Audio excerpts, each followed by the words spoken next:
ये मेरा गांव है क्रांति नगर। मैं शर्मिला हूँ और पिछले 15 वर्षों से क्रांति नगर में रह रही हूँ। शादी के बाद मैं इस गांव में आई और अब मैं अपने पति और 2 बच्चों के साथ वार्ड नंबर 3 में रहती हूँ।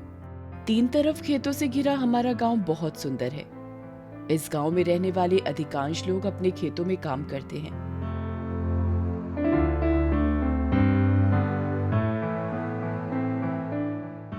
मैं एसएचजी की बैठक में भाग लेने जा रही हूँ। मेरे बेटे को बुखार है और उसकी देखभाल के कारण मुझे इस बैठक में जाने में देरी हो गई है।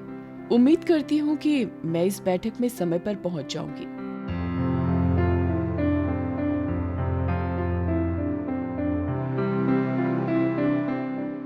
रूमी, मैं कल से स्कूल नहीं जा पाऊंगी क्योंकि मेरी माहवारी शुरू हो गई है और तुम्हें तो पता ही है स्कूल का शौचालय भी ठीक नहीं है। हाँ मोती, मेरी क्लास की रीता भी अब से स्कूल नहीं जाएगी क्योंकि उसकी शादी होने वाली है। मुझे तुम दोनों की बहुत याद आएगी। ऐसा लगता है कि यहाँ किसी को तुरंत अस्पताल ले जाने की बेहद जरूरत है। मैं दूसरे सदस्यों से बात करके पता लगाती हूँ।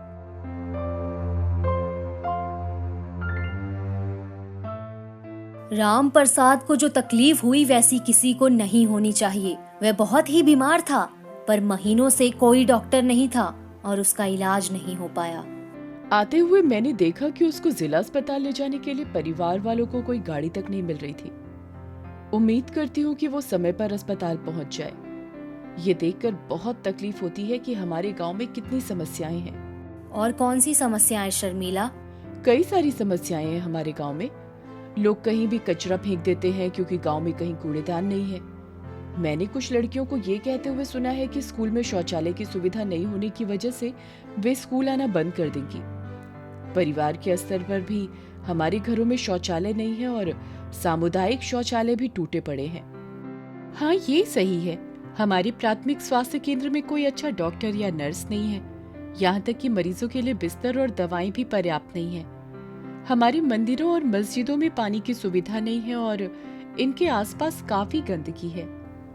ये सब हम हर दिन देखते हैं, पर इन मुद्दों को लेकर हम कुछ नहीं करते। लेकिन रोशनी दीदी, इन मुद्दों को सुलझाने के लिए क्या किया जा सकता है? हमारे पंचायत में 2 अक्टूबर को ग्राम सभा होने वाली है। हमने जिन मुद्दों की पहचान की है उसकी सूची बना सकते हैं और ग्राम सभा में हम दूसरे लोगों के साथ इस पर बातचीत कर सकते हैं। अगर हम मिलकर यह निर्णय लेते हैं और योजना बनाते हैं तो ये मुद्दे सुलझाए जा सकते हैं। आगे बढ़ने से पहले आओ हम नीचे दिए बिंदुओं पर बातचीत कर लें। ग्राम सभा के आदरणीय अध्यक्ष, सचिव और सदस्यगण, हम अपने गांव के कुछ गंभीर मुद्दों पर बातचीत करना चाहेंगे। रजनी और शर्मिला ने इसके बाद उस सूची को पढ़कर सुनाया और बताया कि क्यों इनमें से प्रत्येक मुद्दे पर सबको ध्यान देने की जरूरत है। ग्राम सभा में मौजूद सभी लोग इससे सहमत दिखे। आपने जिन बातों का जिक्र किया है वे बिल्कुल सही हैं। समूह से जुड़ी महिलाएं हमारे साथ बैठकर समुदाय की जरूरतों के आधार पर एक मांग योजना बना सकती हैं। हाँ, आप उन लोगों की सूची तैयार कर सकती हैं जिनके पास शौचालय नहीं है और जिनको आजीविका के अवसरों की तलाश है। आप नई सड़कों और उपकेंद्रों और स्कूलों की मरम्मत की मांग भी इसमें शामिल कर सकती हैं। लेकिन बाल विवाह और स्कूल ड्रॉप आउट के मुद्दों का क्या करें? हम सामूहिक रूप से इन मुद्दों के कारण और उनको हल करने पर बातचीत कर सकते हैं। आप यह भी हमारे साथ साझा कर सकती हैं कि हम सभी से आपको किस तरह के सहयोग की अपेक्षा है। इसके लिए एक मांग योजना बनाएं और फिर हम अपनी अगली ग्राम सभा में इस पर चर्चा कर सकते हैं। आइए इस बात पर गौर करें कि अभी तक हमने क्या समझा है। ग्राम सभा के दौरान लिए गए निर्णयों के अनुसार सभी एसएचजी ने मांग योजना पर काम करना शुरू कर दिया। इस मांग योजना में समुदाय के सभी सदस्यों की हकदारी, आजीविका, संस्थान एवं संसाधन और सामाजिक मांगे शामिल हैं। सभी एसएचजी के द्वारा योजनाओं को तैयार किया गया और वीओ और जीपी स्तर पर इनको समेकित किया गया।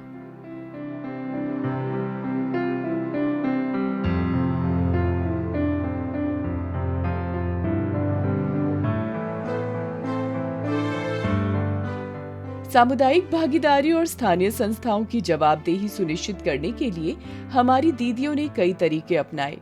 उन्होंने पोस्टर बनाए, दीवारों पर चित्र बनाए, सार्वजनिक जगहों पर नाटकों, गानों, कविताओं और रैलियों के माध्यम से ग्राम सभा के बारे में लोगों को जागरूक किया।